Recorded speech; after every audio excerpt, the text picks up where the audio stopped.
Ok, alors aujourd'hui nous allons parler des étapes pour arriver à un business. Alors, ce qu'il faut savoir, c'est que la plupart des personnes qui font un business commencent par la fin. Quand je dis commence par la fin, pas plus tard qu'aujourd'hui, j'avais une cliente et elle a un bureau, elle a un logo, elle a un site internet, elle a tout ça, sauf qu'elle n'a pas de clients. Elle n'a pas de clients.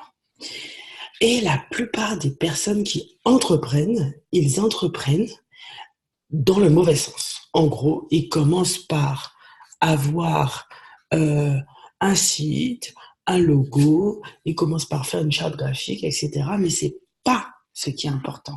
C'est pas cette démarche et ce n'est pas cette ordre-là qui est important. Alors, la première chose qu'il faut comprendre, c'est qu'est-ce qu'un business rentable? D'accord. Quand on parle de business, premièrement, les gens parlent d'entreprise, etc., etc. Et souvent, euh, les personnes qui sont extérieures, qui sont salariées ou qui n'ont pas de business, dès qu'on leur dit qu'on est chef d'entreprise, waouh, c'est comme si ça inspire le respect. Sauf que ce ne sont pas toutes les entreprises qui sont rentables. D'accord? Ce qu'il faut comprendre, c'est qu'une entreprise devient rentable à partir du moment où il y a une balance qui est positive. Et cette balance-là, elle n'est pas seulement pécuniaire, elle est aussi en énergie et en temps. Voilà pourquoi j'ai mis que c'est un business qui vous demande peu d'énergie, peu de temps, peu d'argent et qui vous rapporte beaucoup d'argent. Alors attention, quand je dis peu d'énergie, peu de temps, peu d'argent, ça ne veut pas dire que vous n'allez pas travailler du tout. Mais ça veut dire que vous n'allez pas être un acharné du travail. Je connais des personnes qui travaillent tout le temps. Donc, elles gagnent beaucoup d'argent, c'est très bien, mais en contrepartie, elles n'ont pas de vie. Et pour moi, ce n'est pas un business rentable. Un business rentable, c'est un business qui apporte de la valeur à un grand nombre de personnes. Et c'est un business qui vous permet de profiter de vos proches, de vos maris, de vos enfants, de vos amis, qui vous permet de voyager, qui vous permet de prendre soin de vous, qui vous permet de bâtir une vie équilibrée. Et ça, ne l'oubliez jamais.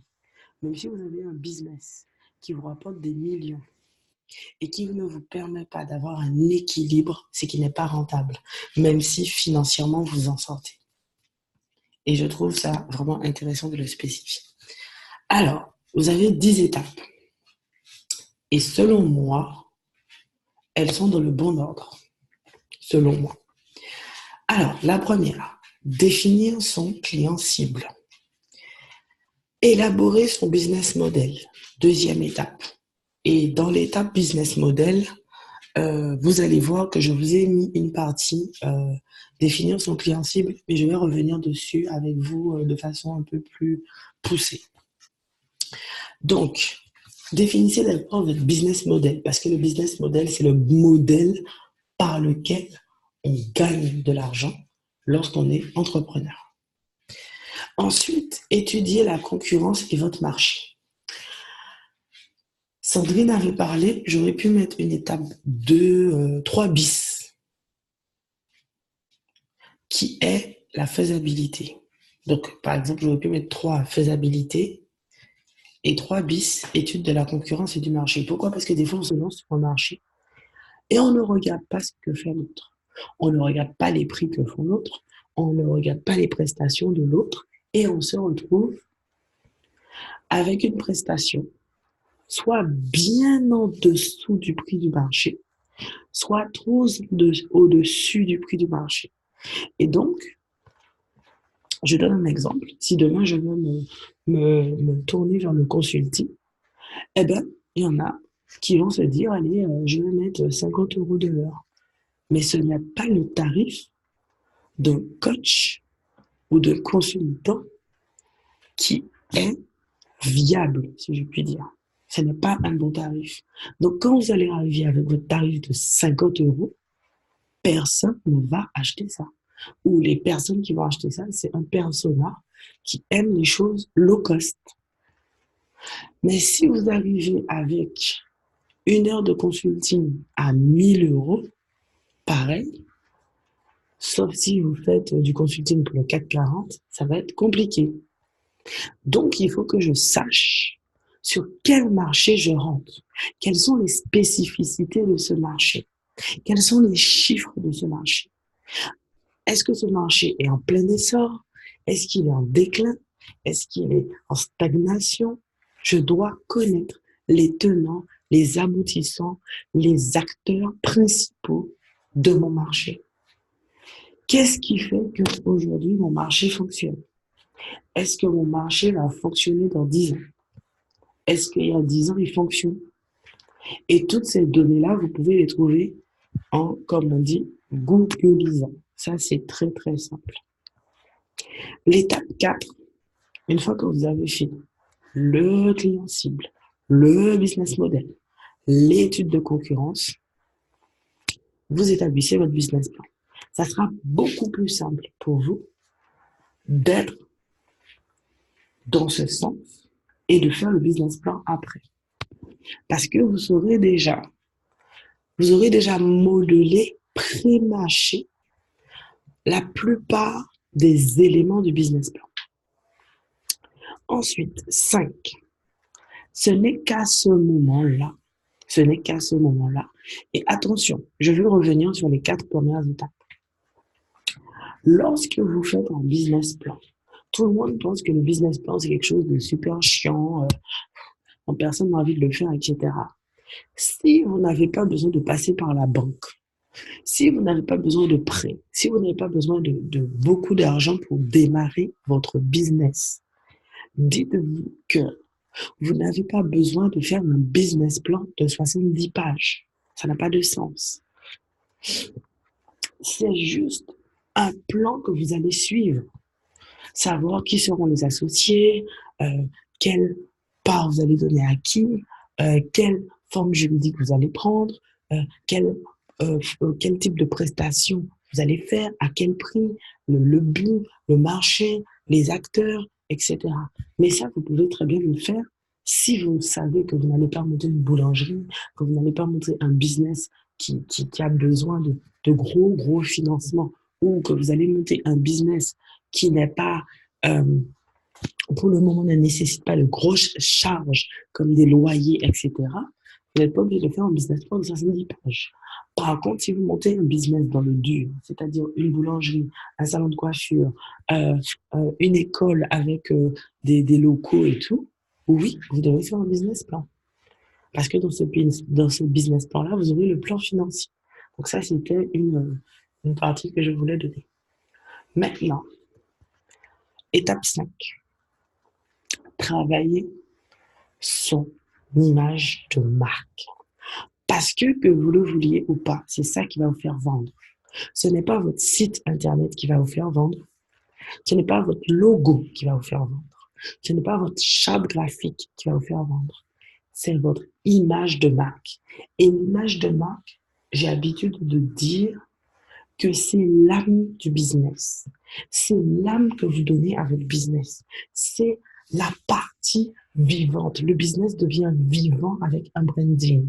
C'est l'histoire du rouge et blanc de Coca-Cola. C'est l'histoire du M jaune de McDonald's. C'est donner vie à son business. C'est que le business devient vivant pour quelqu'un. Il y a des marques qu'on a tellement l'habitude de côtoyer que c'est comme si demain on nous dit que McDonald's ferme ou que Coca ne distribue plus, ça viendrait même à nous faire de la peine, tellement on est habitué à ces marques, tellement on est attaché à ces marques, parce qu'ils ont fait tout un univers. Plus qu'une image, c'est un univers. Ils ont leur propre logo, c'est vrai. Ils ont leur propre site, c'est vrai. Mais ils ont donné une âme au business. Et c'est ça qui va me faire vendre. Parce que à business égal, à prestation égale, la personne va acheter le branding. Et ça se voit. Je donne un exemple, Louboutin. Lorsque vous voyez les chaussures Louboutin, elles sont inconfortables, très inconfortables. Sauf que il a fait un branding sur la marque en mettant la semelle rouge qui fait que tout le monde veut la semelle rouge. Et il a donné une identité, une vie à la marque. Alors, ensuite, les 5 autres étapes. Une fois que vous avez fait ça, vous allez définir votre stratégie digitale. La stratégie digitale, c'est quoi? C'est comment vous allez utiliser Internet pour votre business. Comme nous l'avons déjà dit et nous l'avons dit au congrès, ce n'est pas tous les business qui doivent être sur Facebook, ce n'est pas tous les business qui doivent être sur Instagram, etc. Vous pouvez, selon ce que vous allez proposer, vous dédier à un ou plusieurs réseaux sociaux. Personnellement, j'étais sur Facebook et Instagram et je commence grâce à LinkedIn, mais je me rends compte que mon client cible est en priorité sur LinkedIn. J'ai développé un peu mon YouTube, pas beaucoup, mais je constate que ma stratégie digitale, je devrais l'améliorer en ayant un bon référencement de mon site internet, récupérer les gens sur LinkedIn et les envoyer vers Internet, c'est-à-dire le site. Pardon. Donc, vous devez développer cette stratégie-là. Et puis, savoir quelle est la ligne éditoriale que vous aurez sur chaque réseau. Parce que la façon dont on parle sur Instagram, c'est pas la façon dont on parle sur Facebook. Et c'est pas la façon dont on parle sur LinkedIn. Et c'est pas la façon dont on parle sur Twitter.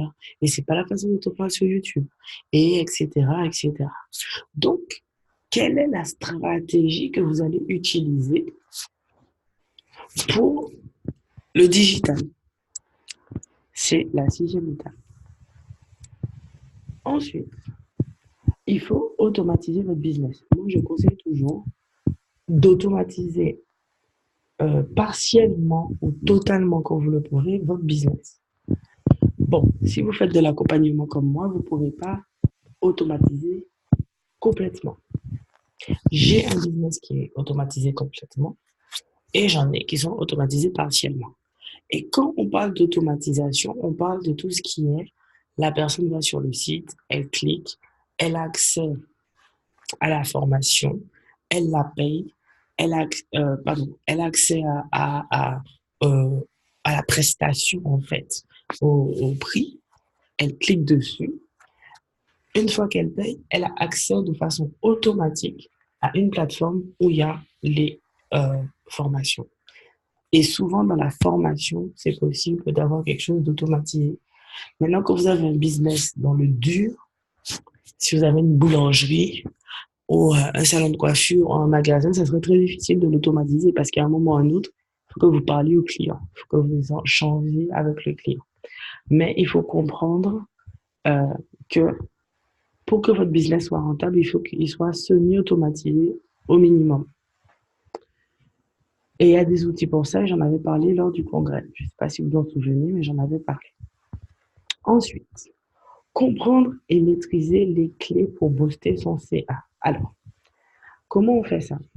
Ce qu'il faut comprendre, c'est que euh, il y a des acteurs, il y a des clés, il y a des cordes, on va dire, des facteurs qui font que votre CA sera boosté ou pas. Et quand vous rentrez sur un marché que vous ne comprenez pas quelles sont les clés, les facteurs, les acteurs qui vont booster votre CA, vous allez être bloqué à un moment. Pourquoi? Parce que, comme je le dis, alors attendez, je vais couper mon téléphone. Comme je le dis souvent, euh, quand vous rentrez sur le marché, il y a deux choses qui peuvent se passer. Soit vous allez stagner, faire un bond, soit vous allez faire un bond et après stagner. Il y a toujours un moment où vous allez stagner. Pour redémarrer le business, il faut comprendre ce qui vous fait rentrer des clients. Je donne un exemple. Ma cliente, aujourd'hui, dont je vous ai parlé tout à l'heure, elle a un cabinet. Elle a un cabinet avec un bureau où elle reçoit des gens. Et comme je vous ai dit, son business a démarré très fortement et là, elle n'a pas de cliente. Ces temps-ci, elle n'en a pas. Moi, je l'ai connue sans cliente, mais avant, elle dit qu'elle en avait. Bon. En fait, quand je fais l'audit, la première question que je lui pose, c'est comment tes clients sont venus vers toi? Par quel canal? Et là, elle me répond par le site internet, par le bouche à oreille, euh, par des prospectus. Je lui dis, voici les facteurs et les clés boosters de ton CA. Ça veut dire que tu dois en priorité développer ces trois piliers-là pour booster ton CA. Il faut comprendre que, par exemple, le branding, c'est un booster de CA. Il faut comprendre que la stratégie digitale, c'est un booster de CA. Le street marketing aussi, c'est un booster de CA. Il y a des périodes propices qui vont booster votre CA aussi. Mais il faut utiliser ces fenêtres-là. J'ai une autre cliente, par exemple, qui a des fenêtres particulières dans l'agenda annuel. Et ce sont ces fenêtres-là, si elle ne n'opère pas, elle ne fait pas une bonne communication digitale dans ces fenêtres temporelles-là, son CA sera nul. Donc, il faut maîtriser. Qu'est-ce qui fait que je fais du business? Qu'est-ce qui fait que je rapporte des clients? Qu'est-ce qui fait que mon chiffre d'affaires augmente? Qu'est-ce qui fait que mon chiffre d'affaires stagne? Ensuite, je l'ai toujours dit, les gens vous achètent vous parce que vous êtes le business et le business, c'est vous. Si vous ne travaillez pas votre leadership, ça sera très difficile d'acheter chez vous quelque chose. Comme je dis toujours, au départ, les personnes, quand elles vont acheter, elles ne vous connaissent pas. Et vous n'êtes pas le seul à faire ce que vous faites. Pourquoi la personne va acheter chez vous plutôt que chez un autre? Soit parce que vous êtes agréable, soit parce que vous dégagez quelque chose qui fait qu'elle a envie d'acheter chez vous. Soit vous dégagez de la confiance en vous, de l'estime de vous, vous dégagez du charisme, vous dégagez quelque chose de quelque chose de particulier qui fait qu'elle a envie d'acheter chez vous. Mais tout ça, c'est vous, en fait, qu'elle achète. On achète d'abord la personne, puis le produit. Surtout quand vous faites des métiers d'accompagnement. Vous achetez d'abord la personne, puis le produit. Personne n'a envie d'avoir un consultant, un coach, un accompagnant, un conseiller vulgaire, désagréable, mal habillé, en retard. Personne n'a envie de ça. Par contre, tout le monde a envie de conseiller, d'un accompagnant, de coach, de consultant, bien habillé, bien mis, qui a confiance en lui, qui parle bien, qui est poli, qui est agréable, serviable, etc. Et c'est la même chose quand vous faites du service après-vente. On va privilégier d'acheter. Par exemple, moi, j'aime bien acheter Apple parce que le service après-vente est génial. Ensuite, la chose que vous devez comprendre pour avoir un business rentable, il faut maîtriser la gestion du temps et de la productivité. Si vous ne maîtrisez pas ça, j'ai vu des chefs d'entreprise en burn-out. J'ai vu des personnes qui ont des entreprises qui fonctionnent, mais qui, elles, sont à bout de souffle parce que elles n'ont pas géré le temps. Ça, c'est l'étape ultime. Comment je gère mon temps en tant que femme, en tant qu'épouse, en tant que mère, en tant que chef d'entreprise? Comment je gère mon temps? Comment je gère mes casquettes? Quelles sont mes priorités? Est-ce que c'est mes enfants? Est-ce que ce sont mes enfants? Est-ce que c'est mon business? Est-ce que c'est mon mari? Est-ce que c'est moi? Quelles sont mes priorités? Et ça, Cindy avait parlé un peu de ça euh, lors du congrès. Alors, qu'est-ce qu'il faut éviter dans l'entrepreneuriat? Se lancer sans plan clairement défini. C'est comme construire un immeuble sans plan. C'est-à-dire, je viens, je dis, allez, on va monter le premier étage. Bon, après, on va monter le deuxième, le troisième. Ah ben, les gars, faites un étage de plus. Et ça, c'est très, très dangereux. Parce qu'il n'y a pas de fondement solide.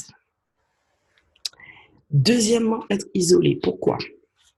Parce que lorsque vous êtes entrepreneur, sachez que vous avez déjà des gens, des personnes, des entrepreneurs qui sont déjà là où vous allez aller. Et ces personnes-là vont faire gagner du temps et de l'argent parce qu'ils vont vous éviter certaines erreurs qu'ils ont faites. Et c'est mon cas.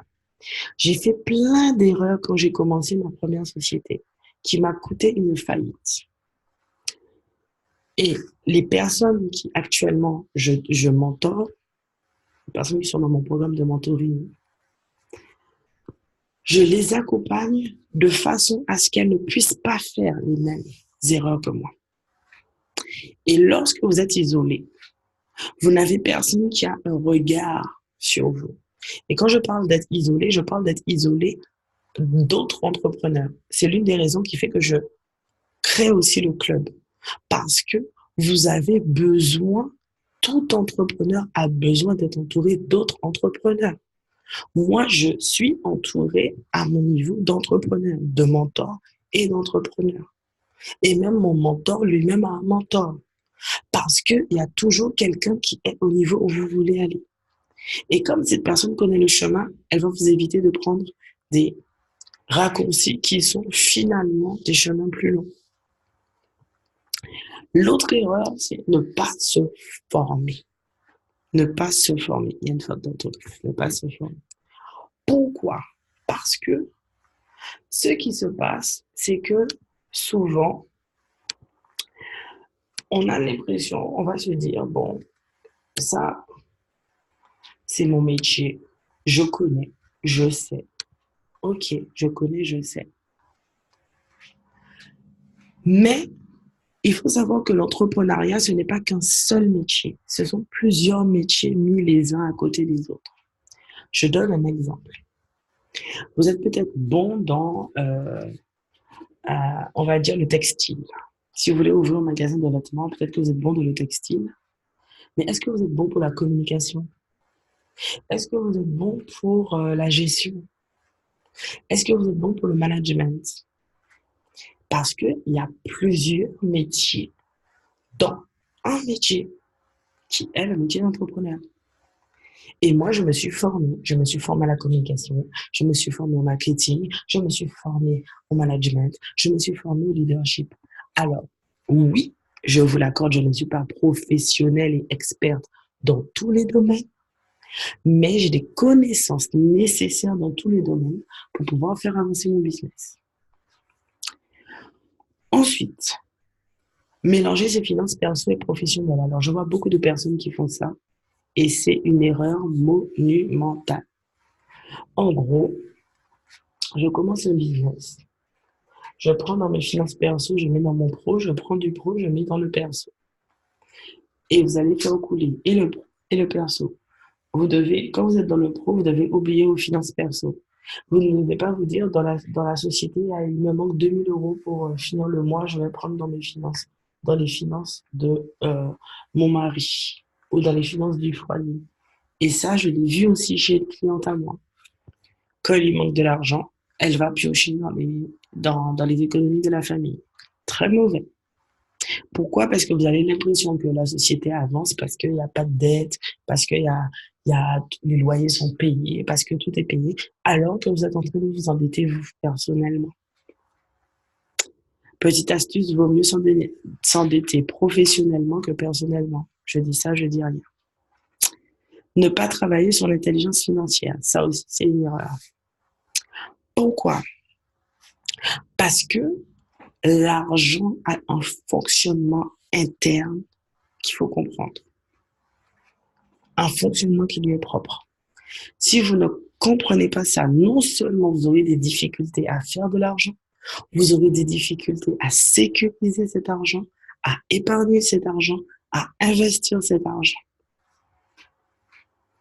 Et c'est pour ça que plein de personnes gagnent beaucoup d'argent, mais en perdent aussi beaucoup. Combien de femmes sont venues me dire, Aurélie, j'ai gagné tellement d'argent, aujourd'hui je n'ai plus rien. Et aussi, ne pas travailler son leadership. Mais ça, j'en ai parlé dans la diapo précédente. Alors, les conseils des entrepreneurs à succès. Définissez et travaillez votre stratégie avant de vous lancer et tenez-vous à cette stratégie. Ne vous dites pas, la stratégie d'Aurélie a l'air de fonctionner, je vais la faire. Non, parce que vous ne connaissez pas mon marché. Peut-être que j'ai un marché qui ne réagit pas pareil. Peut-être que je suis en train de m'ajuster. Peut-être que je suis en train de faire des tests. Et donc, vous ne pouvez pas vous tenir à ce que fait le voisin sur sa stratégie. Les entrepreneurs à succès développent leur intelligence financière, ils ont un mindset qu'ils ont travaillé, ils ont un réseau d'influence. Je dis toujours, le réseau fera toujours ce que l'argent ne fera jamais. Donc, c'est ce que j'avais dit tout à l'heure, ne pas être isolé, donc avoir un réseau. Avoir un mentor, être audacieux. Pourquoi le business va vous demander de l'audace? Parce qu'il y a des fois où vous devrez braver certaines limites, certains préjugés, certains a priori. C'est comme ça. Il y a des choses où ça vous demande d'avoir de l'audace. Avoir de l'audace pour pouvoir être pionnier dans certaines choses ou pour pouvoir développer vos idées. Être persévérant et discipliné. Donc, travailler le leadership, ça je l'ai déjà dit. Se former, donc des séminaires, des conférences. Ne pas avoir peur de l'échec parce que sachez que quand vous êtes entrepreneur, l'échec, c'est quelque chose qui... Alors, on parle d'échec, on ne parle pas de faillite, hein, c'est pas la même chose, bien que la faillite soit un échec. Mais quand on parle d'échec, ça veut dire que vous pouvez dire, bon voilà, je vais faire telle prestation, je vais faire tel concept, et que la façon dont vous l'avez pensé ne soit pas la bonne et fasse chou blanc. Ce n'est pas grave. Ça veut dire qu'il faut retravailler la chose. N'ayez pas peur d'échouer. C'est une façon de retravailler. C'est une voie pour retravailler, pour s'améliorer. Tous les entrepreneurs ont échoué au moins une fois à quelque chose. Et les entrepreneurs passent tous à l'action. Tous sans exception. Alors, je vais faire quelque chose avec vous en plus. Je veux revenir sur ce module qui est bien définir son client cible. Souvenez-vous, quand j'ai parlé du client cible, c'était la première étape. Je vous ai dit que pour monter un bon business, ce qu'il faut savoir, c'est à qui je vais vendre ma prestation. À qui? Ok, je suis coach. Ok, j'ai une boulangerie. Ok, j'ai un hôtel. Ok, je vends des vêtements. Mais je vais vendre à qui? Parce que je peux décider de faire comme Chanel et ne vendre qu'aux gens fortunés. Je peux décider de faire comme Zara et de vendre aux personnes qui sont CSP+. Parce que bon, chez Zara, ça commence à devenir un peu cher. Alors, les questions à se poser. Alors, qu'est-ce qu'un persona? C'est le client idéal. C'est le client idéal pour vous. C'est pas le client idéal de façon générale. C'est le client idéal pour vous. Qu'est-ce que vous voulez? Vous pouvez dire, moi, je ne veux pas tel ou tel client. Ça, c'est pas un problème. C'est pas, ah oui, j'ai une cliente qui m'a dit, oui, Aurélie, mais le client idéal, c'est quoi? Je lui ai dit, mais je ne sais pas, c'est toi qui dois le définir. C'est toi qui dois savoir qui tu veux atteindre. C'est le client que tu veux atteindre. C'est le client qui a un besoin et vous avez sa solution. C'est le client à qui vous voulez apporter de la valeur. C'est qui? Quel est ce client? Vous devez faire un portrait robot de ce client. Vous devez connaître ses attentes. Quand je dis un portrait robot, c'est, vous savez, à la police, quand on fait un portrait robot, c'est clair. Il n'y a pas de, il y a pas de choses ambiguës. C'est, voilà, c'était un homme, il avait les yeux gris, euh, il avait les cheveux, il avait les yeux bleus, il avait les cheveux gris, il faisait 1,80 m, il avait les épaules larges, il portait un jean, et c'est ça. Vous devez dire, voilà, moi je vais travailler avec les hommes et les femmes âgés entre 35 et 45 ans, qui sont ingénieurs ou cadres, qui travaillent dans des sociétés comme EDF, comme Total, des grandes sociétés connues où il y a plus de 250 employés. Je veux des femmes qui ont 2 enfants minimum. Les enfants ont entre 6 ans et 7 ans. Je veux des femmes qui sont actives, qui aiment aller au cinéma et au restaurant. Vous devez décrire au maximum. Vous devez connaître leurs attentes. Je veux des femmes qui veulent changer leur rythme de vie, des femmes qui veulent manger de façon équilibrée, des femmes qui sont pressées mais qui n'ont pas le temps de... En fait, il faut vraiment définir au maximum. Les personnes qui définissent correctement leur persona, ça fait au moins 2 pages. La description fait au moins 2 pages. Vous devez savoir comment atteindre ce persona. En gros, mon personnage, je peux le trouver dans les salles de sport parce que ce sont des femmes qui font attention à elles et qui vont au sport après le travail. Je donne un exemple. Vous devez lui faire de ce fait que vous la connaissez une offre qui répond à ses besoins de façon précise, très précise. Plus vous allez préciser votre persona et plus vous allez pouvoir faire une offre qui répond à ses besoins de façon précise et plus vous allez l'attirer. Donc, quelle question se poser? Sa tranche d'âge, son sexe, où il réside. Et quand je dis où il réside, il ne faut pas me dire en Martinique, il faut me dire en France, il ne faut pas me dire en Guyane, ni en Guadeloupe.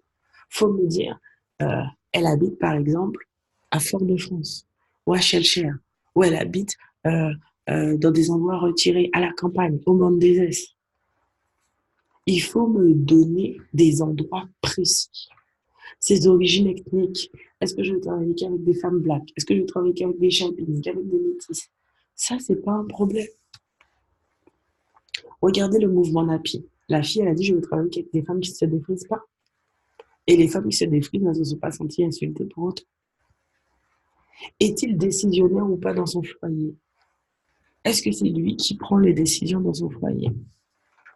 Ensuite, quels sont ses loisirs? Mon personnage fait quoi comme loisir? Tout à l'heure, j'ai parlé du sport. Quelles sont ses habitudes? Quel est son niveau scolaire? Est-ce que votre persona, il a bac plus 3, ou bac plus 5, ou bac plus 10? Il gagne combien? Est-ce qu'il gagne 10 000 € par mois ou 3 000 € par mois? Quel poste il occupe? Quels sont ses objectifs dans la vie? Quelles sont ses problématiques? Quels sont ses besoins? Quels sont ses défis? Quelles sont ses peurs? Quelles sont ses craintes? Et quel est son problème majeur? Donc, vous voyez, toutes ces questions vous permettent de brosser un portrait type de votre persona. Ensuite, une fois que vous avez pris toutes ces informations-là, vous allez savoir quelles sont les informations à retenir. Vous allez faire une conclusion. Vous allez vous dire, OK, ce que je comprends de mon personnage, c'est qu'il fonctionne de telle façon. Je le trouve de tel endroit. D'accord? J'analyse les données que j'ai que j'ai récupérées, que j'ai fait, que j'ai produit moi-même, parce que ce sont des données que vous allez produire vous-même. Hein. Vous n'allez pas aller les chercher à droite à gauche. Comme je dis, c'est vous qui décidez avec qui vous voulez travailler. Ce n'est pas moi qui vais vous dire non, mais travaille qu'avec les enfants. Non. C'est à vous de me dire, moi, je vais travailler avec les enfants entre 0 et 3 ans, ou entre 3 et 6 ans. Je veux travailler qu'avec les enfants de cadre, ou je veux travailler qu'avec des enfants dont les 2 parents à eux deux gagnent 5 000 € par mois. C'est à vous de décider. Ensuite, votre persona devient réel. Alors, une question m'a été posée une fois par une cliente qui me demandait, mais Willy, si je veux travailler avec les hommes et les femmes, comment je fais? Donc, dans ce cas-là, vous mettez le persona homme d'un côté, vous le décrivez, et le persona femme de côté, vous le décrivez. Voilà. Et vous lui donnez un nom. Vous pouvez dire, voilà, mon personnage s'appelle Isabelle. Euh, Isabelle, c'est une femme qui a entre 25 et 30 ans, qui habite les grandes villes, qui aime le sport, qui fait attention à elle, qui s'est inscrite à une salle de sport. C'est une femme. J'avais une cliente qui me disait, moi, je veux des femmes qui ont accouché entre 6 mois et un an. Donc voilà, vous avez accouché il y a 6 mois ou un an et qui veulent perdre leur ventre de grossesse. Je ne veux que ce genre de femmes-là. Mais il ne faut pas qu'elles aient à perdre plus de 5 kilos. Et elle ne travaille qu'avec ces femmes-là. Pourquoi? Parce qu'une fois que vous avez bien défini votre personnage, vous pourrez lui parler. Vous pourrez lui parler à travers de la publicité, à travers des flyers, et le personnage va se reconnaître. Il va dire, mais ça c'est moi, ça c'est ma problématique. Il va dire, mais ça me parle. Et c'est comme ça que vous captez votre poisson. Parce que si vous savez que si vous voulez des gros poissons, il faut faire, si vous voulez des gros poissons, il faut qu'ils passent par le filet. Donc, il ne faut pas serrer trop les mailles. Mais si vous voulez des petits poissons, il ne faut pas faire de grosses mailles. Sinon, les poissons vont rentrer et ressortent. Donc, il faut savoir à quelle taille vous allez mettre les mailles de votre filet en fonction du poisson que vous voulez. Et c'est la même chose. En fonction du personnage que vous voulez atteindre, il faut savoir quelles sont ses attentes. Et comme ça, vous pourrez lui parler quand vous allez communiquer, quand vous allez utiliser le digital, quand vous allez utiliser votre, vos réseaux sociaux, votre ligne éditoriale. Vous pourrez savoir comment lui parler. Parce que lorsque vous allez poser des questions, par exemple, vous avez déjà vu, vous êtes une femme ambitieuse, vous cherchez à vous reconvertir, mais vous ne savez pas comment faire, vous vous posez telle et telle question. C'est parce que la personne, elle a travaillé son personnage et elle connaît la problématique. Donc, elle la pose. Et quand le personnage lit ça, il se rend compte, il se rend compte que c'est à lui que ça parle. Et plus vous aurez fait ça, et plus vous allez être près de votre personnage, et plus vous allez décrocher des clients.